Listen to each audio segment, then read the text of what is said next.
Hey, good evening, everyone, and welcome to today's class. Yeah, it's in the last class, yes, before graduation. So we will just give 5 more minutes for others to join in. I can see the attendance is low. So chairpersons, please inform your members to join in. It's very important. Thank you very much, and see you by 17:05.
Okay, good evening, everyone, and welcome to class. This is 1705, and our facilitator, the ED, is already in class this evening. So I expect full participation. If you have questions, you can drop them in the chat box or raise your hands when he's done.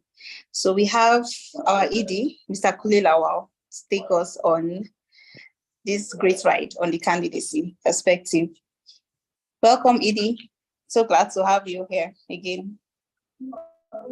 Good day, Charlie, and of course, it's a pleasure to be here. Good day, 12th cohort. So today is your last class. I would also say it's going to come into my great Arsenal match against Chelsea. So I'll just enjoy wearing my jersey today while trying to partly monitor the match and follow everything from here. So it's been can you guys hear me? It's been a great time with the 12th cohort, of course. A little different. You cannot say that every cohort is not say we can see that every cohort directly is not the same. Sorry, I'm trying to adjust the frame to fit where I am. Okay, so the Candidate-360 perspective. So everything that we've taught you preceding this was always a premonition to being a candidate. Everything it's whether you choose. So the choice is yours. Do you want to be a candidate? Do you want to be able to set a good candidate? Do you want to be able to understand the qualities a good candidate should have? Now, that is what we've done till now. So today is just like a final wrap up of everything that we've done together, we put together over this ride. I must say, it's always a pleasure whenever we get to this part of the cohort because it takes a lot more than you think. The college operating, the college putting things together, the college trying to get things straight. It's always a little stress. It's always a little hectic. I'm sure people like Lisa and Talia would be glad to have justice for their weekends again. And I'm sure even your students will love that. So a candidate, the 360 perspective. Now, introduction. Now, basically, we need to understand something critical about being a candidate. So a candidate is someone who's aspiring for an elected office or an elected position, who has won the ticket of a political party and has an automatic mandate to run in the election. Now, I know a lot of people find it hard in Nigeria, even within the media, and these are people within that handle politics. The word aspirant and candidate always confuses them. And now, aspirant, as long as you aspire for any office, you're an aspirant. Even if you haven't bought the form, you still would be referred to as an aspirant. But a candidate is someone who has won the primaries. Won, not bought form, not is the popular person, still an aspirant, has won and has been presented the party flag to represent the party and ratified by INEC. That is a candidate. A candidate is also, as I've said, will be on the ballot. So anybody who has said a former presidential candidate who did not win the ticket of his party is not a candidate. Totally not a candidate. And I don't know how, this is hard. We've taught this on and on and on across this a lot, people. But you still find people calling candidates aspirants and calling aspirants candidates. One very clear case, which I remember, is someone who, we expected to know more. And the person said, after I bought my form, I became a candidate. I'm putting it on social media. And this is someone who's been within the CSO space, someone who's been within the election space. So I don't, if I see anybody in the electoral college doing that, I wouldn't hurt myself. I would just say, that was a waste of an education. You put quite a lot into you. And that's what you want to do with yourselves. Forgetting what you're actually taught and you following the crowd. So I expect when you become associates, if you become associates, we expect a particular distinction from you, even in your conversations online. We expect a particular courage. We do not expect that we've thrown so much into you. All you've done is sit down, attend the Zoom classes, and then nothing entered. Your basic things. We don't expect you to know. No, no, no. We don't expect you to be like any of the facilitators. We don't even expect you to be like Charlie or Lisa, or just leave you out of it. We don't expect anybody to be me. But we expect a particular level of literacy available to you because we have granted this to you. And especially underlining that for free. So a candidate is also a target. A candidate is a target for abuse. A candidate is a target for political rivals. A candidate is a target of the media. A candidate is a target, generally a target. Now, so we're going to use 2023 elections to explain this. So a candidate is a target. I'm sure everybody's conversant with the I don't even know how to pronounce it, Bula Bulu or whatever, Baba Blue or whatever happened during the election. That was fun. Do you understand? Because one side was using it for another side. There was also a clear notion that one candidate, let's say the candidate of the Labour Party, didn't have a clear voice, and there was even a joke. There was a joke. Somebody was saying, "Ah, passing Tom, passing Tom. His voice is not clear." Alhaji Atiku Abubakar collected his own too, and basically on the premise of corrupt, who's going to sell Nigeria to his cronies, etc., etc. Candidates went through a lot. Whether they did this, they went to school, they didn't go to school. Whether they did it, whether they were part of some financial mismanagement, crimes here, crimes there, times in which they held power, what exactly went on. Some said Kwankwaso did a lot in Kano State, and since then he's not done anything with his life. Some said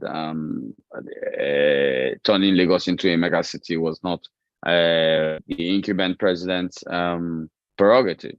Some said Anambra fared poorly under Peter Obi, and some said Alhaji Atiku Abubakar's mismanagement and misunderstanding with the president he served on that showed how he wasn't ready to lead. This, that. So a candidate's target on many things, and you need to understand that.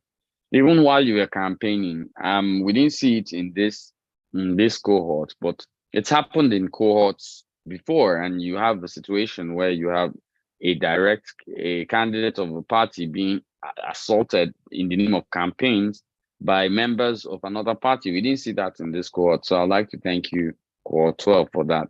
But it occurred preceding in the other cohorts, and that was the situation. So next is steps to becoming a candidate. Now, the first one will be for you to identify the position best suited to you based on your qualities. Now, most people just say, everybody's running for Senate. My friends are running for Senate. I beg me, I run for Senate too. Why are you running for Senate? Do you have bills you want to plan? Do you want to effectively represent your people? Do you understand oversight over the executive? People just say, everybody's running for governor. I've made money. I'm popular. I've reached Linda Ikeji. Did they write about me for there? I think I can run for governor. Some would just be like, what the hell? I'm going to run for president. I remember during the elections, I had a conversation. I think it was with a candidate, I don't want to call party, a candidate of the party, and it was a young guy. And he was like, he's going to run for office. He's going to run for president, and he had bought the form. He won the primaries. But I still was doubtful of him, not because he was young, but I asked him the question, why do you want to run for president? I don't believe, and this is my principle, I don't believe you should run for president if in the 36 states of Nigeria, if you go to any state, you do not have at least 10 houses that will house you and welcome you with glee, not with spoiled face or what the son doing inside my house, but with glee, with happiness per state. That's about 360 friends across every state in Nigeria and the FCT. So let's just say 37. And he was like, Kunle, no, that's not what it is. Sometimes you can get block votes from, and I said, no, that's not what it is. There's a particular requirement by the Constitution. You have to score so much. So you have to have a spread.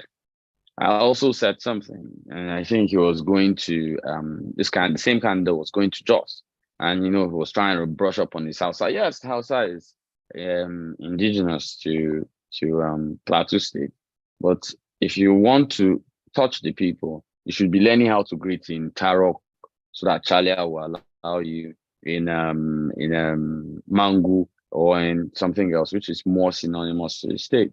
You should also understand the country. Do you understand? You cannot say Plateau is Hausa. And I find this most annoying with Lagosians who totally do not understand the entire country. And it's a big problem. They're supposed to be the most advanced, but I don't mince words when it comes to Lagosians. They think anything above the Niger is northern, it speaks Hausa. They're like New Yorkers. And New Yorkers, because there's everything in New York and they remain in New York, they think New York is the center of the universe. That's the same way Lagosians think. So Lagosians kind of feel, there's a university in your state. They're so backward. Without their Unilag that you can shoot catapult across. They'll be telling you Lagos, Lagos, Lagos, Lagos. And the truth is, you need to be able to expand your view. There are a lot of presidential candidates that we've seen 2019 who just because if they held their wife's hand at an event, they would take a picture and they felt it was enough for them to run for president. That made them popular. That's not enough. So you need to identify the position best suited to your qualities. Now, next is politics is war. So you have to have a strategy to win. What is your strategy? Are you targeting youth? Are you targeting old? Are you targeting the middle age? Are you targeting the North? Are you targeting the West? Are you targeting Christians? Are you targeting Muslims? Yeah, I would talk to Nigeria is secular. For now, we understand we're secular, we're this, but the parameters remain the same in Nigeria. You must be able to appeal to subsets. If you can't appeal to subsets, then you have a problem. So if you run for president at that level, right? But if you're within your constituency, how many people outside your local government are aware of your existence? How many people outside your local government will ensure that you are the right candidate because of what you've done? How many people outside your or within other local governments, if let's say it's your entire state, will think you are probably worth the time? Now, these are questions you need to ask yourself, because if you don't, you're going to find yourself in a very big issue. So you're now going to look at it and say, okay, what is my strategy? Am I going to say, this is this candidate, this is strength, this is this candidate, this is strength? Like when I ran in Abuja, I was the richest candidate, you know what I mean? But I knew I couldn't go money to money. I had access to media, and I decided to think outside the box and propose bills because that was my strength. And I played within my strength and I played within the constitution and kept within that parameter. That was my source of interaction. That was my strategy. Initially, I'll be honest, I was just, first messages that came out, vote for us because we are young and we're going to change it. And I remember someone who's late now, a very powerful person on social media, reached out to me inbox and he said, Kunle, I see you very intellectual things, but when it comes to your campaign, you've just been playing normal. He said, it's not good enough that you're young. And I'll mention his name, late Professor Pius Adesanya. So it's not good enough that you're young. Come back with something else. And I went back. Naturally, people will take that feedback. I can tell. I've spoken to people in the college, even within parties, and the chairman will say, "I think this is an infringement. I want to know the Electoral College constitution." The Electoral College does not have a constitution. We follow the Electoral Act. We don't have a constitution. But because you are emotionally biased and invested, you can't see when you're being told the truth. Sometimes I've had to talk to party chairman and tell them, have you conducted a primaries? And they'll be like, no. And I'll be like, have you been part of a political party and run in a primary? You say no. Then why do you think you emotionally have the intelligence to argue about the primaries conducted in the Electoral College? You know what gives you the goddamn rights? Because you're emotionally invested? That's not good enough. Emotions don't do anything. So going back to Pius, Professor Pius, late Professor Pius at the time, and he sent me that message, and I went quiet. I felt very bad. I'll be honest. I'm a human being because coming from someone whom you look up to, I felt bad. I went back to the drawing board. And I came back and started proposing bills. And I sent him a few bills and I said, what do you think of them? And his message back to me was, Kunde, I now know you are ready. And that was the last message before he passed on, preceding my election. And I remain grateful to him, because if I didn't start doing that, I would have carved a niche for myself, and the electoral college would never have happened. So to be able to accept, so I've always said this, I think I said this in another class, you are entitled to your opinion. Everybody is. But where your opinion has the poorest knowledge in the room, please zip your mouth. It's like a mechanic and his wife goes into labor, and all of a sudden he's telling the doctor how to perform the cesarean section. How does that sound? That's how some of you sound when you are talking about the Electoral Act. That's how some of you sound. So I'll be honest. Sometimes I'd love to answer you, but sometimes I want to hit my head on the wall. I'm surprised why I haven't done that across 12 cohorts, because you think because you have an opinion, you must be heard. No, your opinion must be heard when you present it to higher knowledge, because it has facts and knowledge. If it doesn't have that, please. And that's the best thing, please. So ticket acquisition is next, highly important to candidates. You must get your ticket. You see, before you see out, a personal friend and someone whom I look up to, Kingsley Moghalu. In the 2023 elections, he made a very great mistake. And I mentioned it to him, but Kingsley is that kind of guy, is idealistic. And if you know idealistic people, you don't tell them what to do. And Kingsley, very brilliant guy. And I was like, Oga, there's a guy that just entered, former Minister of Petroleum's junior brother. And I said, he's sent as a mole by the PDP just to ensure you don't earn your ticket. It was like, I talked to party leaders. I have access. I'll tell you the mistake Kingsley Moghalu was making. He was campaigning more to the people. I'm not undermining him. It's politics. He's a brilliant guy. He's one of the guys I wish could be president. Kingsley Moghalu was campaigning more to the people like he had won the ticket than he was campaigning within his party. So what happened in Ibadan was a bomb. The guy gave out $50, $20. Candidates are not allowed to meet with the delegates, but he met with the delegates. And Kingsley Moghalu saw premium Shege Pro Max in the primaries.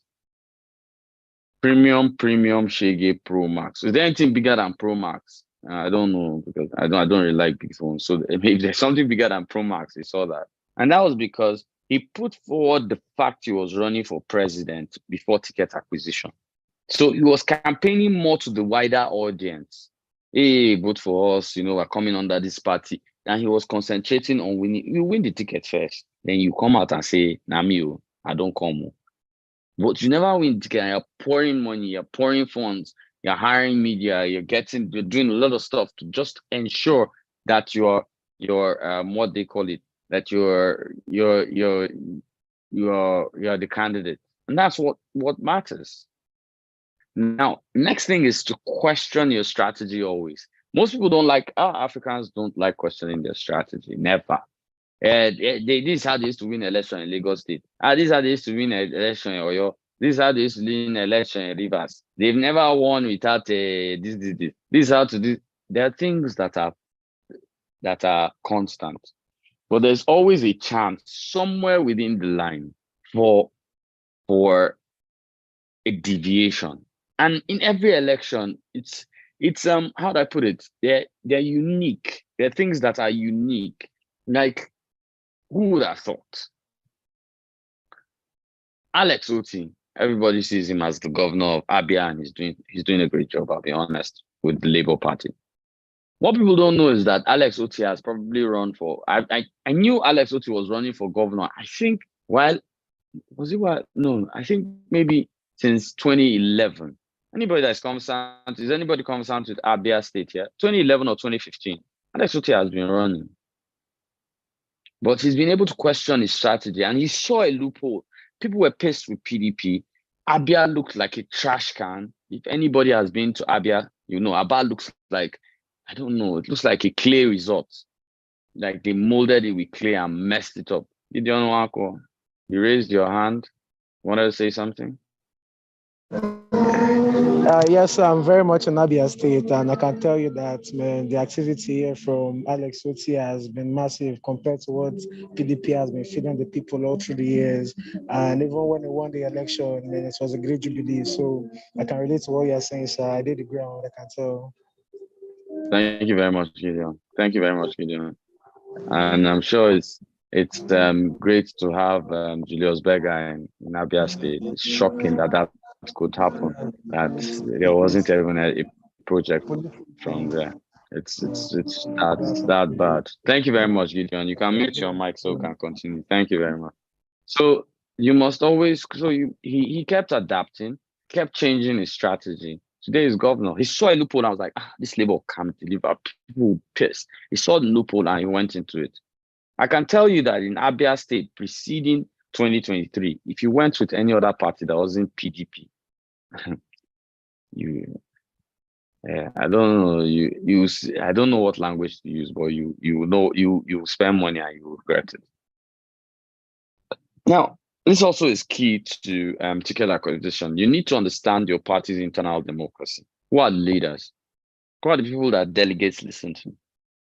Who are the National Executive Council members? That's National Publicity Secretary, deputies,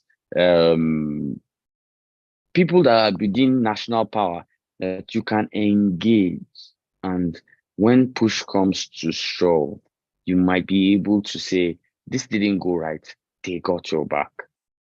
You need to understand party's internal democracy. This is what kills most young people who just jump into a party and start swimming with the fishes. In Italian, swimming with the fishes means to the mafia, not actually Italian. To the mafia, when they say swimming with the fishes, means murder. So, excuse me, you end up not knowing what you're doing. And that kills any campaign. You need to understand the party's internal democracy. You need to engage. You need to know that there might be someone, he's not a delegate, he's an old man within the party. But when he puts his stick down and say, Zamuje Tano, and which means we're going this way, or Amalobai, that's we're going this way. Sorry, my Igbo is not good. If not, I'd have attempted it. I don't want to embarrass myself. And everybody follows that way. And that's what happens. Next will be to be ready to take a loss. Now, Africans, hey, that's the hardest part. So I always like to use myself as an example. So did well, 4th out of 21 elections. I could have started praying for 2023. Funny, some parties even offered me a free ticket in 2023. I refused to take it. That's because I was ready to take a loss in 2019. And this is not because I don't plan to run for political office anytime later. But this is because I understood the job I am doing now, and I know where I want to go with it. And I believe it's not, we're not there yet. I'm not there yet. I just need more time to do the things I want to do, then come back and show this track record that I've been able to instill this. Together with a team, I did this. Do you understand? So you must be able to ready to take a loss. Most Nigerians cannot take a loss. Most Africans cannot take a loss. Don't mind them. My neck rigged me out. Okay, no problem. Don't mind them. They're cheats. They're this. They took my money. They take everybody's money. You too have taken somebody's money. That's the honest truth. Because you say, no, I didn't take it. Okay. That your friend that is essay to the person that won. Has he not borrowed you money? Okay, even if he hasn't borrowed you money, you're a big boy. You've attended party there. You've drank Glenfiddich. You've drank eating puff-puff and samosa. You have eaten fried chicken and goat. He has bought you fuel sometimes. or he helped you, you've enjoyed the largest. Don't remove your hand. All of us in Nigeria are corrupt. I always say Nigeria is like a dinner table, or sorry, like a buffet. Everybody's just waiting for their turn to pick ram meat or goat meat or samosa or small chops or whatever. So you need to be ready to take a loss. You need to prepare for what happens in the eventuality of a loss and understand your trajectory towards moving forward. Then you also need to understand critically, and this is critical. Politics is a variable game. There's a time Labour Party will work, 2023, 2027 might not work, might be something else. It's a perfect variables game, and you need to be able to understand that. And the ability to understand the difference between that those variables, those engaging variables, and project yourself somewhere within the parameters is just what it takes to win. There are sometimes they'll say, no. We don't want anybody from this section, and we know that anybody from the other section is important. And this, that, we're not going to do this. This is how what's going to go on. So those variables all come in tangible and could support you or could help you in your campaign. Now, now we have candidate parameters. Now, a candidate must provide a robust understanding of governance systems. I know that in Nigeria, you people think that that is not the way forward, but it actually is the way forward. You must be able to provide a robust understanding of governance system. Come to me. I remember one girl in ADC, and people say Kunde doesn't like her. Kunde doesn't support her. Why would I support you? First, you came out as councillor, and I asked you why you're running to be councillor, and your answer to me was that I want to represent my people. For others, that is good enough. You can talk to the village and tell them that one. It's not good enough for me. I said, okay, so what do you plan to do as councillor? Person went to go and Google what councillors do and sent it to me on WhatsApp. I should support that. You finish, you say you want to be House of Rep. They don't have a problem. You are in another party, you notice the flow towards Peter Obi, you are putting your poster of your party and Peter Obi's poster together. I told her, so that's a recipe for failure. If you want, you can step down, support the Labour Party candidates, carry your votes. And I said, but you see that thing you did? It's not going to work. Because you're not even putting out anything. You just say me and Peter Obi are together. Together, bow now. Together how now? Tell you now. What exactly are you together over? You need to understand the way governance works. You need to understand the way the post you want to get works. And that is how everything is. Next is that governance has no gender. Now, this is critical. We need to understand it. There's no gender in governance. Men can't do it better. Neither can women do it better. I know women have been flushed with the idea that, what a man can do, a woman can do better. Maybe that is restricted to other things. But when it comes to governance, zero. All of us, they hustle. Don't deceive yourself. I will not support a woman who does not have sense. And to buttress my argument, and you people can take it to the bank and say Kunde is not a supporter of females in governance. You can take it to the bank. I've said it in multiple places. I've spoken to the many women fora, and I've made it clear. I would love to see. I don't think anybody would want to see a female president more than myself. I also do not think anybody will be committed to women in positions. But I have learned something a long time ago. All the women that we've seen in the National Assembly, 0 bills passed. Nothing. 14 years in the Senate, 0 bills passed. When the issue of Senator Elisha or whatever from Adamawa came up, the one that beats a girl in the sex store here and the police, They now wanted to be a chairman of the panel that was judging him. And they were all screaming, and women too. Hey! I looked at all of them. I said, no wonder women don't have power in Nigeria. Now, let me break down what the problem is. If the laws have been set properly for violence against women, would they have been having to try him in the Senate, which of course nothing happened, which we all know, or the police would have acted? Ask yourselves the real question.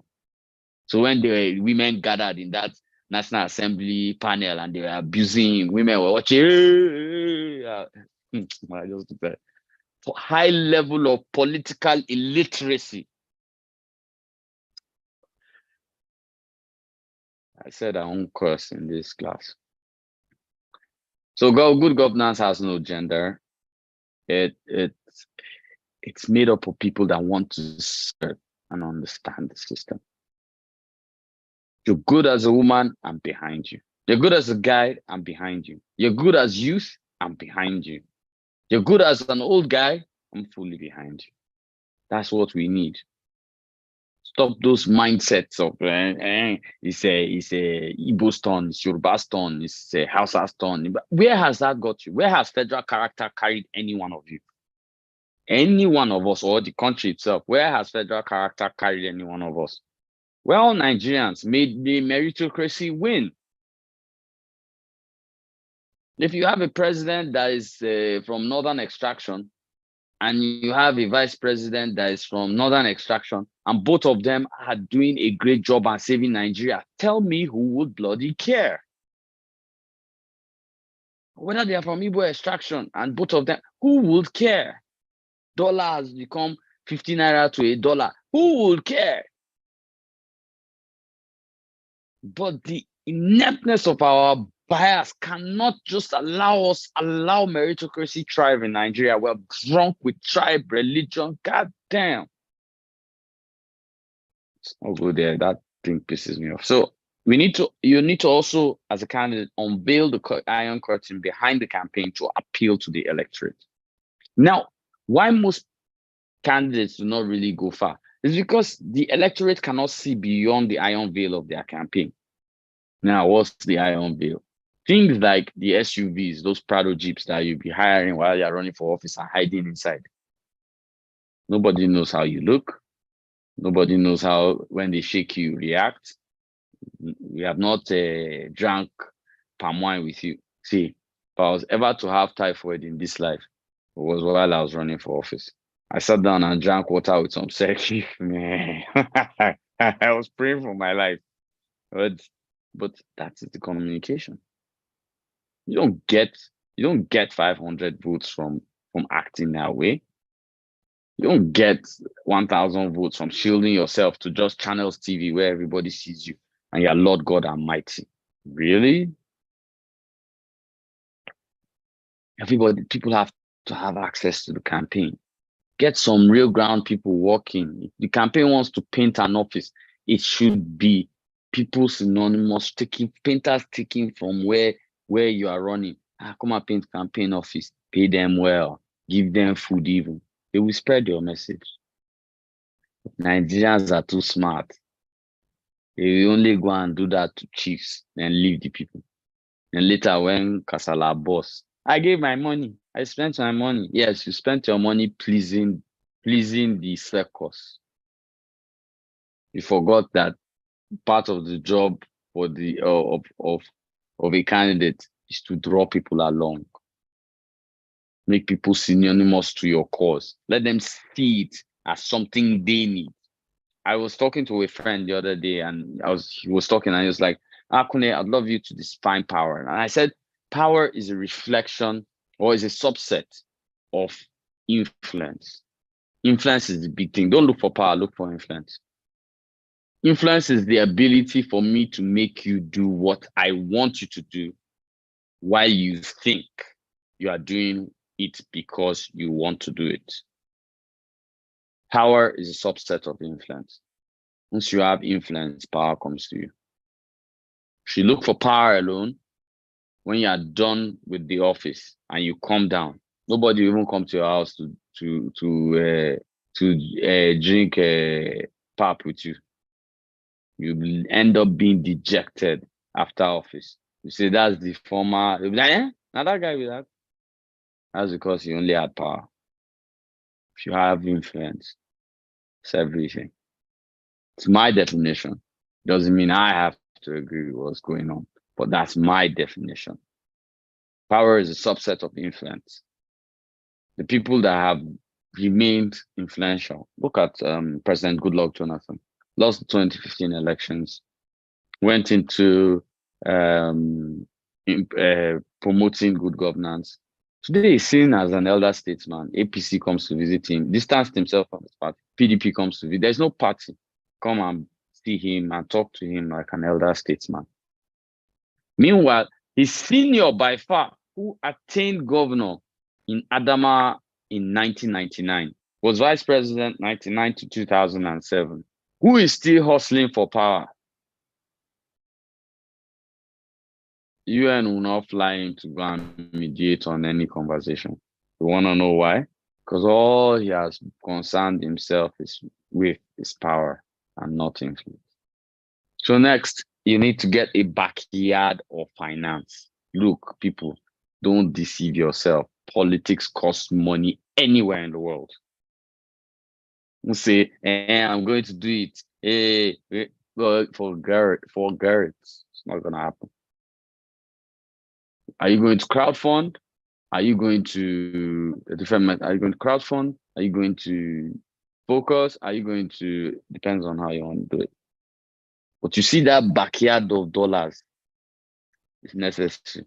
Would look at very, very necessary. Ego back. You need ego. And you need to be able to interact with the ego. Who unmuted just now? Charlie, was that you?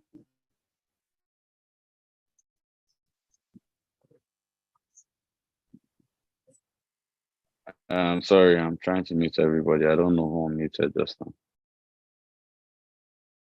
So you need to be able to get it back out of.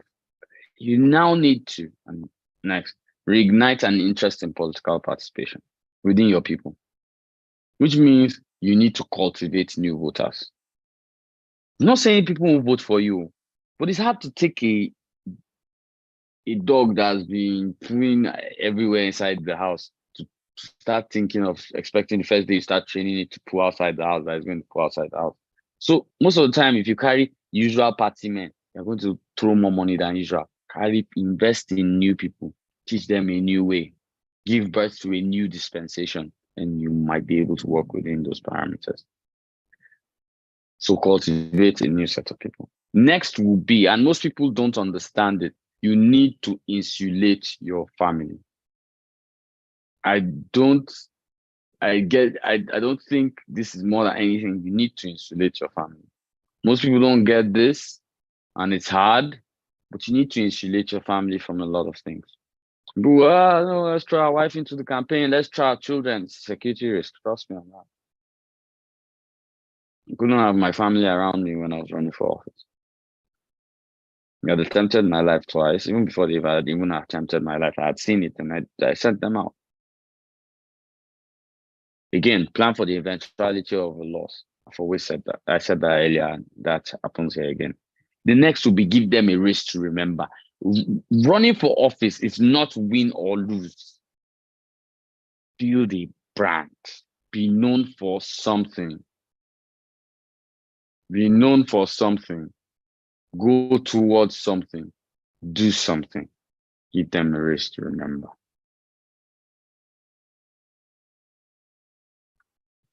Oh, wow.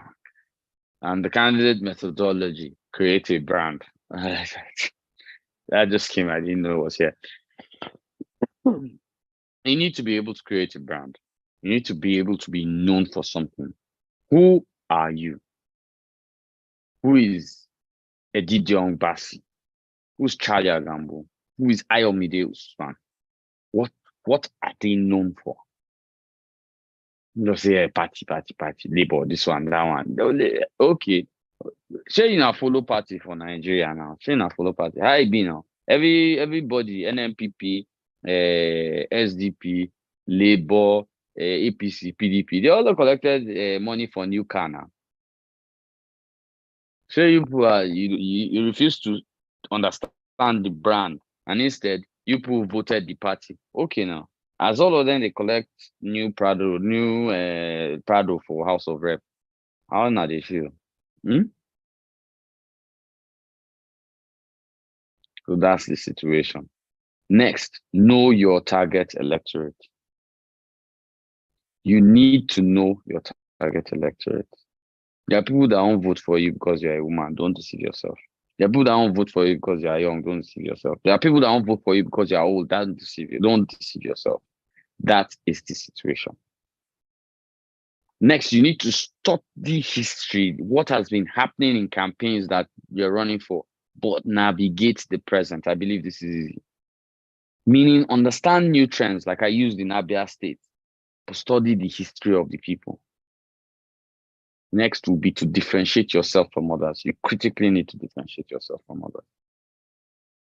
You need to utilize your party structure. More than anything, you need to utilize your party structure. Use them.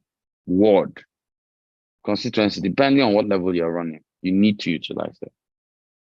Next, you need to prepare for attacks on your candidature. I think we've spoken about this. You need to prepare for all that and understand that these things come with the territory. You need to be able to use all media to your advantage, be decisive, and prepare for campaign moves. Don't think it's because you're the smartest guy or girl. We have moves in the bigger campaign. It's vice versa. Everybody has moves in the campaign. So this class short, I would like to say. I'd like to congratulate those that have been able to finish. Tomorrow is your graduation. It was a pleasure taking this class. It's a short class. It encompasses everything you guys have done. Thank you very much. Thank you very much, Edie, for the buzz as usual and for turning everything around. So I believe we have questions because I was going to the comments and it's been engaging. So, okay. Gideon, I've asked you to unmute. Right. Good evening, everyone.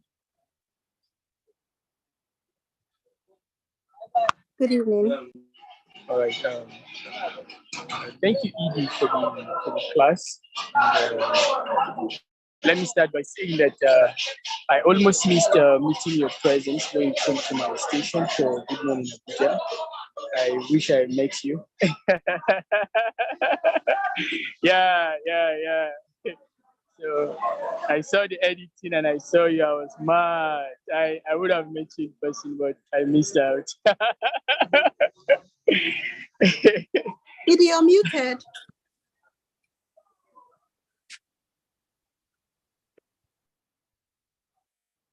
Okay, can I go on?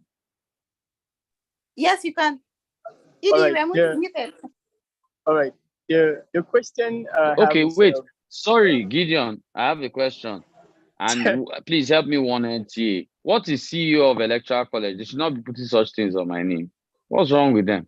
I told them they made that political mistake analyst, again. right? Next time is you.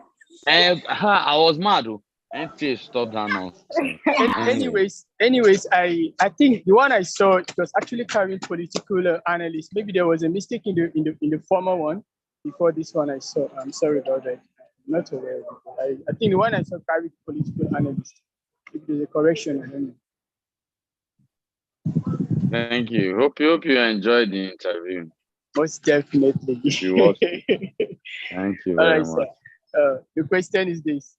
When you were speaking about the federal character and the idea of you supporting who is only good and all of that, I don't know. Don't you think that if it is based on who is just good, maybe certain people will be marginalized? So giving everyone an opportunity to be able to rule at a point in time, I think it will make it equal development for all, because when a leader gets into office, sometimes is focused on one side. So there will be this bias, that intentionally or unintentionally, we're humans.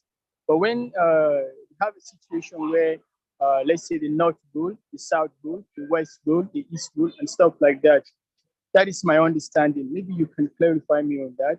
And then I don't know your mindset to giving women an opportunity to rule. I don't know. Maybe you want to clarify more on that. I feel like a little bit biased to them. Maybe you want to clarify us. Maybe there's something we don't know. But it's been a good class. Thank you very much. Thank you very much. So I'll start with the smaller question. I think that it is critical. You cannot have a good democracy without inclusion.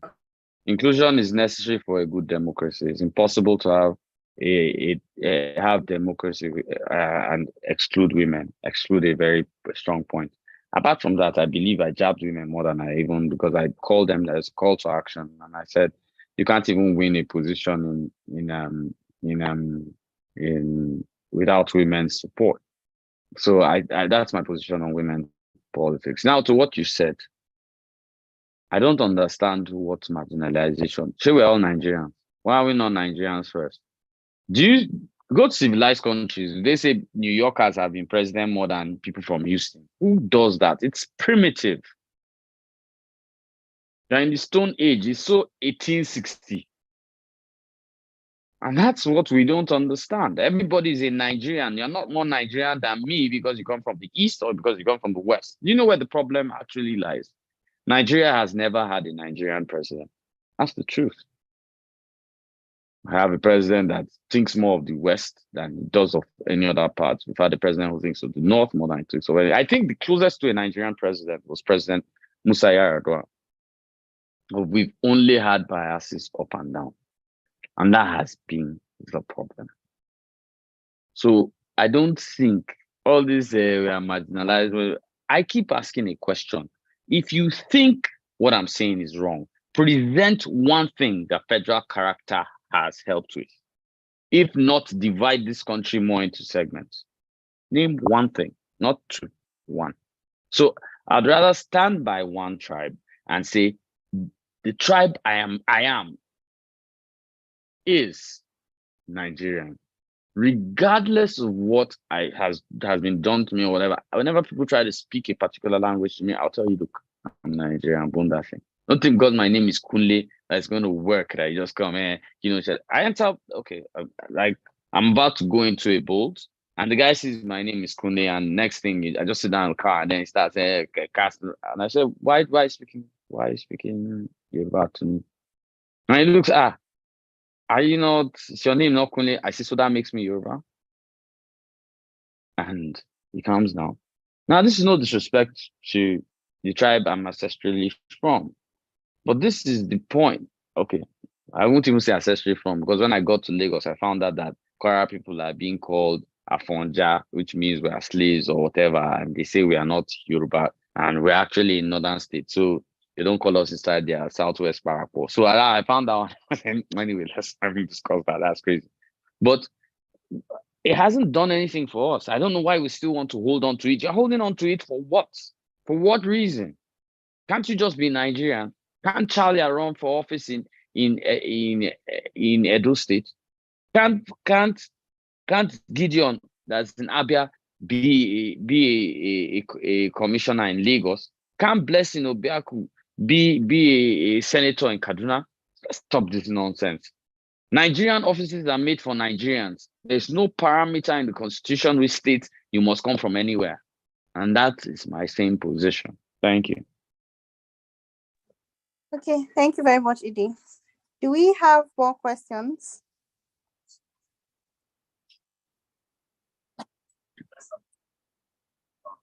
Okay, Salman, I've asked you to unmute and ask your question. Good evening, sir. Good evening. Thank you for your presentation. My question is as regards financing, getting financing as a candidate. How does one balance it, right? Because I know that, at least I've heard from certain parameters, people would maybe offer to contribute some finances during the elections and all, and you expect something back when you get into office and all that. And it happens a lot, especially in Nigeria. So how does one kind of balance that? Okay, thank you. You didn't tell me your name, so I don't know who's speaking. Oh, Sailnen, red name, Plateau. Yes. Anyway, Ngas. Ngas, thank you very much. So, first and foremost, you need to understand something. There are two ways to have this finance.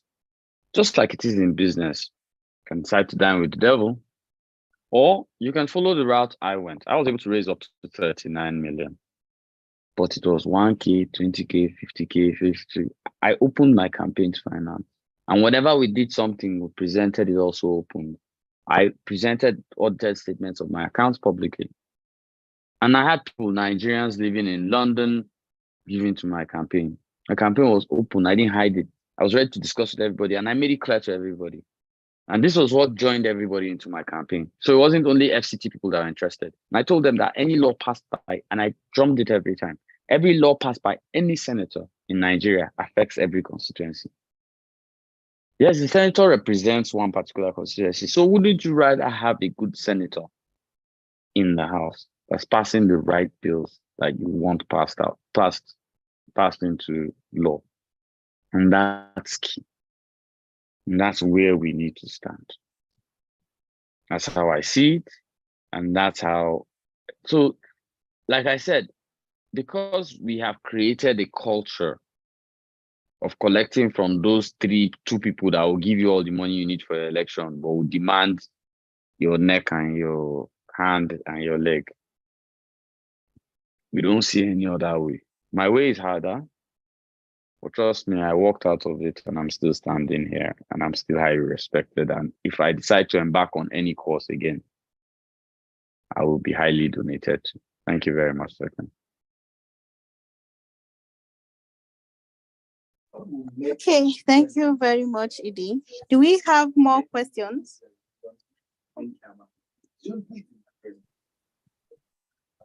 That is why I'm saying this. So that is why in Kazan, we are staying peacefully. Okay, thank you very much, Edie, for that class. I'm very sure everyone understood so well, since we have no questions. And it's been a very insightful class. Today is the last day of the class, and this was actually a very great touch that even if you missed out for this cohorts, you would like to come back again for the next cohorts for more insight. So thank you very much, Edie, for this great class. The Edie, over to you, ma.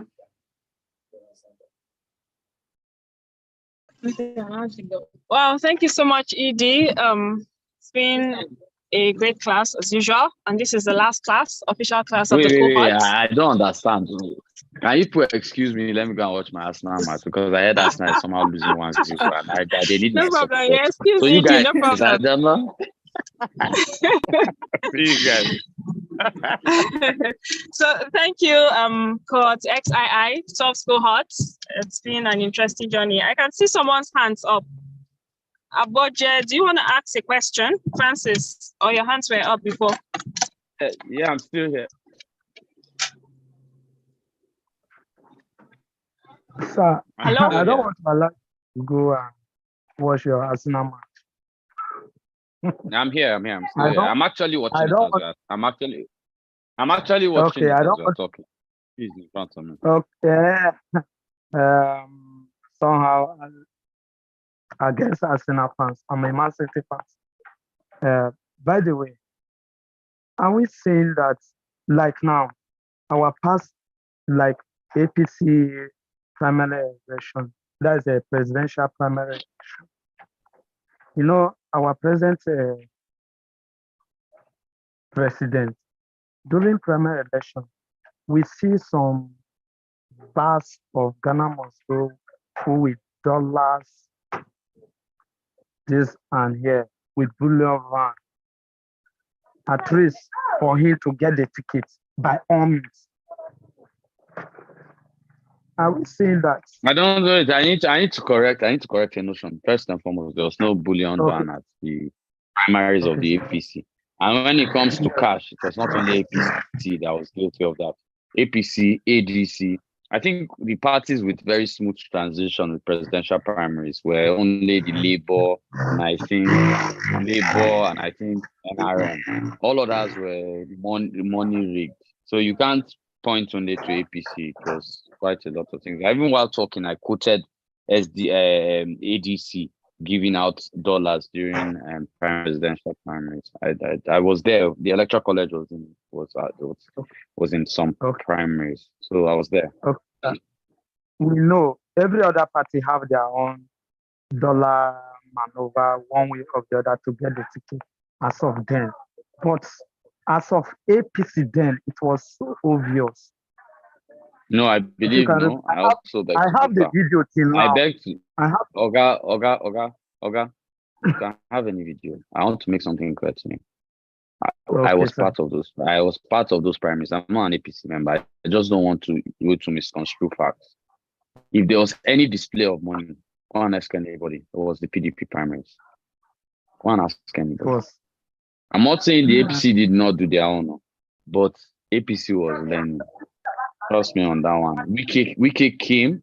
Let me tell you, even the abuse of funds, I mentioned it critically. Wiki went all out. Multiple bosses. But no, you don't want to know. Funds under this thing. So you can't say the APC, please. You can't. That I'm not going to agree with you over. But as of APC is more obvious than the PDP then. Okay, I told you. I remember saying no. I remember saying something earlier in this class. Okay. If you went there and you don't have superior knowledge, don't argue for the fun of argument. It's not something that I enjoy. Okay. All is part and parcel of what we are learning here. I'm the most happiest person to be among the participants of this class, especially this courage. I have learned a lot. I'm being silenced all this while, but it doesn't mean I'm not learning one thing or the other. Because tomorrow you might hear of so person from so place. So thank you very much, Francis. What I've learned so far. It's true. Electoral courage have been passed onto my knowledge a lot. I've learned a lot. No problem, sir. Thank you very much. Thank you, sir. Thank you very much, Francis. Okay. Yeah. Now I have Atiba, right? Charlie, could you unmute Atiba quickly? I've asked you to unmute. Yeah, good evening, sir. Good evening, Atiba. How's everything? Where you are is a little noisy. Can you hear me? Yes, I can hear you, but it's noisy. I'm on the street. I'm trying to run from where. Okay, can you hear now? Yes, I can hear you now. Thank you. I want to appreciate the efforts from all the team leads to all the facilitators and some other persons that they might not be physical, be in class with us for what we've been doing. Thank you. But I just want to point to one assertion here. The only NRM and Labour Party that have smooth transaction. I will slightly disagree, because if we talk of parties with what is it called? Transactional primary. There are some parties that they did not engage in transactional primary, in which we can say, okay, they are party, though they might not have that huge focus of people in terms of their engagement. Take, for instance, AAC. They did not have SDP. Their transaction is not of that. AAC. First. Let me explain something. You know, we're in a class, so we're learning. Yes. If a chairman of a party wins the presidential ticket, that is totally undemocratic. End of story. I won't mention anything about it. No. I think you should still go back to the case of Awolowo. No, I will not. No, you can't bring 1960 politics to pressure. I won't take that. I'm too exposed in politics for you to run that across me or slip it under the door. It is unconstitutional to any party's constitution. Have you read the AAC's constitution? Yes, I have, because on Have that you? day he stepped down as the chairman. You've read your part. Wait. You read. Oh, he conveniently maintains he's the chairman and conveniently always appears as the presidential candidate. Save me that thing, I beg. I'll say this thing to Saori's face. It's somebody I know personally. And if you want to know, in 2019, he courted me to run for Senate under the AAC. You want to know why I didn't take it? Because of that particular reason. So I'm not talking to you based on the fact I don't know. These are things I interact with. And he wanted me to run under his party for Senate. And I refused, because when I left COA, I was left with no party. And the reason I turned down ANRP and AAC were the same. How can you be chairman and presidential candidate? I don't do that. That is a total infringement. For me, that infringement, that is even worse than dollar corruption. For me, that is real corruption. So that's corruption and abuse of the office of the chairman of the party. And that is what it is for me. So when I tell you that there is not transactional and I stick to NRM and whatever, corruption for me is not only exchange of money. We've taught you that in this class. We've mentioned it multiple times in this class. Corruption is not only, it is the abuse of power. And I'm going to be very firm on this. There's no but. Because anytime you use a but in a conversation, it means that you're trying to tell me what I just said didn't make sense. No. That's not actually the main. But you use the word. You use but again. You've used that's but not again. the main. ED, that's not the main. The sense of the main actual sense of the conversation. Where you raised, you said transactional. So if we are talking of corruption as a whole, it is another part entirely. Well, okay, transactional, regardless of whether the exchange was currency or position, is transactional. No so problem. I'm going to give you an example. No, it's not no problem. I'm going to give you an example. I'm willing if to I hear. say if I say I'm going to pay you, you don't have to be willing to hear. You have to be willing to understand. That's where the problem lies. So if I say I'm going to pay you to give me a massage, are you not giving me something? Are you giving me cash? It's transactional. So did you want to say anything else apart from that? No, I'm done on that. That's just what I want to raise for now. I'm done on that. Thank you very much. Thank you very much. Can we have Selen? Sorry, I got carried away with this. No problem, sir. Sorry for cutting into your match time. Just quickly, when we were running for office, what were some of your biggest challenges that you faced as a candidate? Biggest challenges.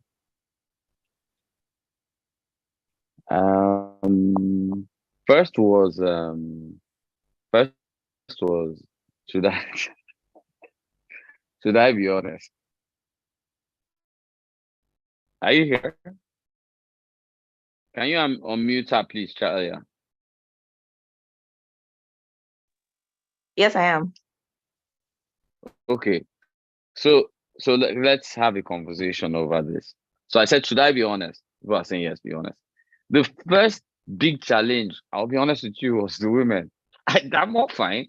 And then all of a sudden, it was crazy. So that's the first big, that's why I asked you, should I be honest? That was the first big challenge. The second was being able to remain basically humble in the event of a wider popularity. That was second. Third was managing my private life, business, and managing my private life, business, and politics. Friends who belong to other parties still being able to do private business with me. Do you understand? And then, I lost some. I was doing some business with the FCTA, and I lost that because because I was going against Aduda, and managing that was kind of hard.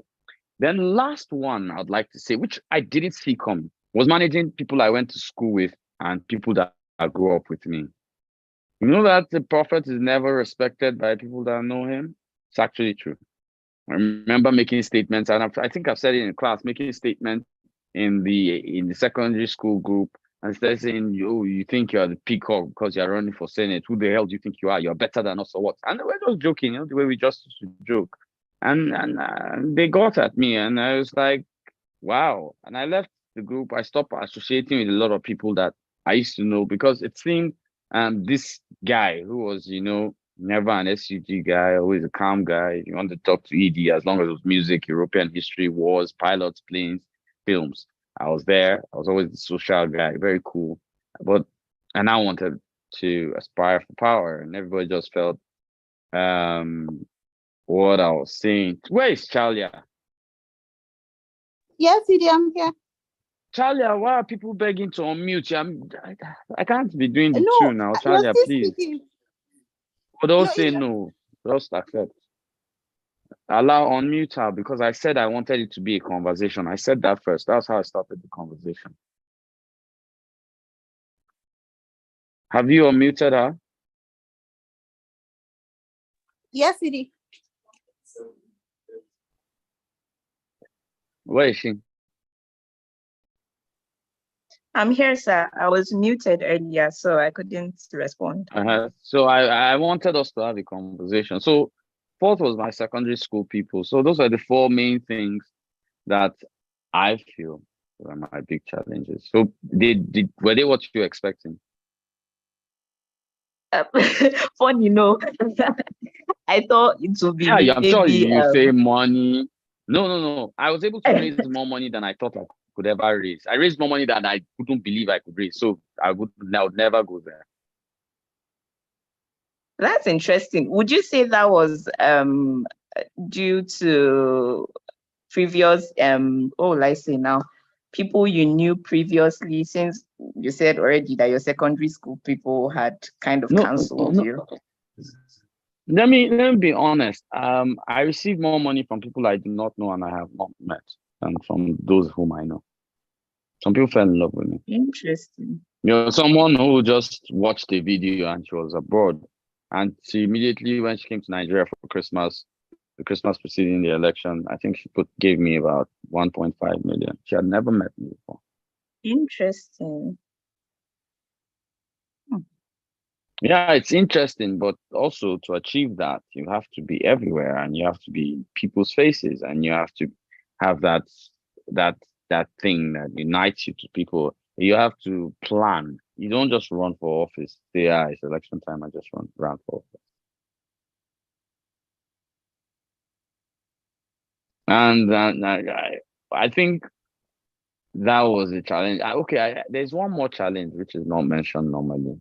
Do you understand? I think the biggest challenge for young people running for office is the pressure on their marriages.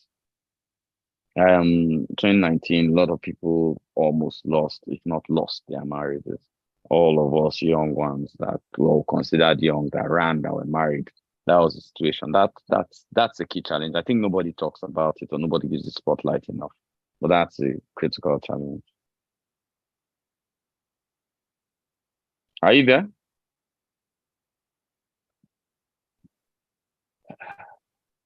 Hello? Seems her network, because I can't hear her speak. Okay, it seems her network. Her mic is on. Okay, then. Okay, Atiba, your hands are still up. I've asked you to unmute, Atiba. Yeah, thank you. I think that's what I'm about to do. He has spoken now. He has spoken earlier. Okay. So thank you, everyone. I think I can pass. I can pass back to Didi. Is Didi there? Okay, she just left the call. Okay.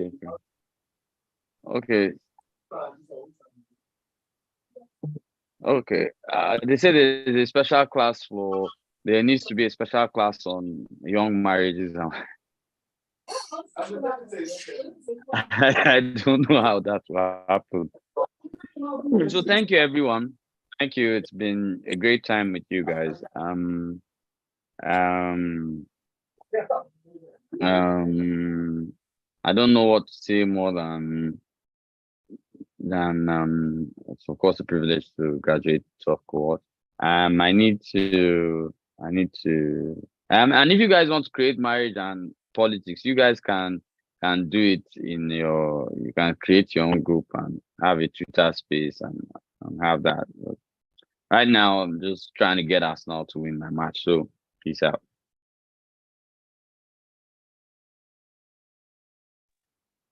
Okay. Didi, over to you, ma'am.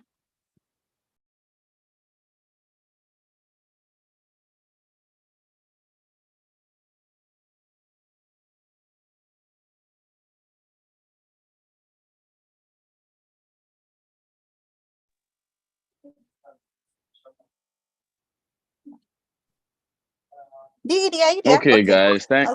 Yes, no, I'll take over. Thank you very much, Thank you, everyone. Edie. And okay, Okay. welcome back. Go ahead, Lisa now. Okay, all right.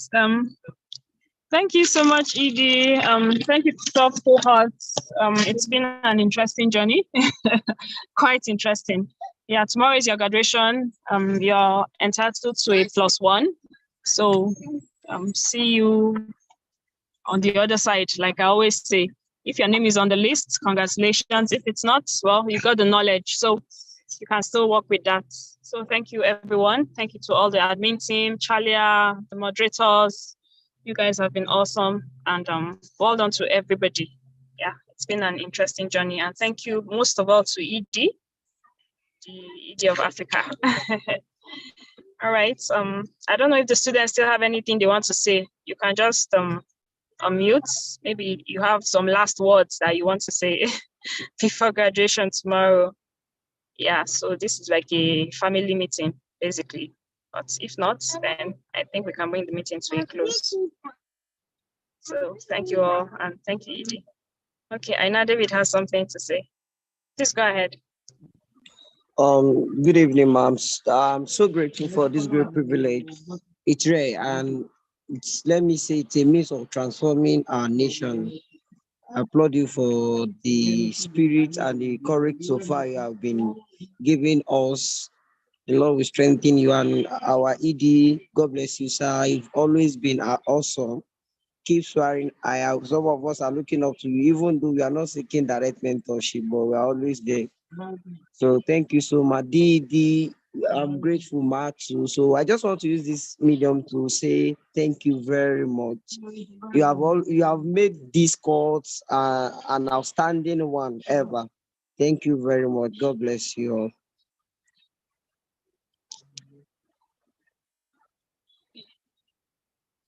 All right, thank you, Aina David. The beauty of it will be if you put everything that has been learned to use. Yeah, so that's the most important thing. So, anyone else? Or we can bring the meeting to a close.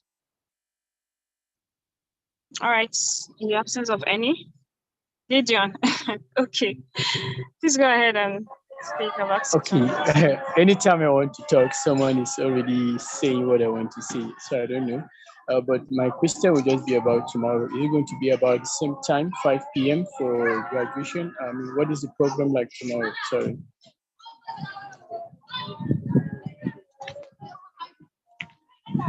Did you get that? Hello? We can hear you. Yes, we can hear you. Go ahead. I actually said most time I want to speak, someone is already speaking my mind, so I just try to be mute. But the question I want to ask is about tomorrow. What is the program like? Is it about 5 p.m. usual time, or I don't know, what would the tomorrow program look like? Thank you.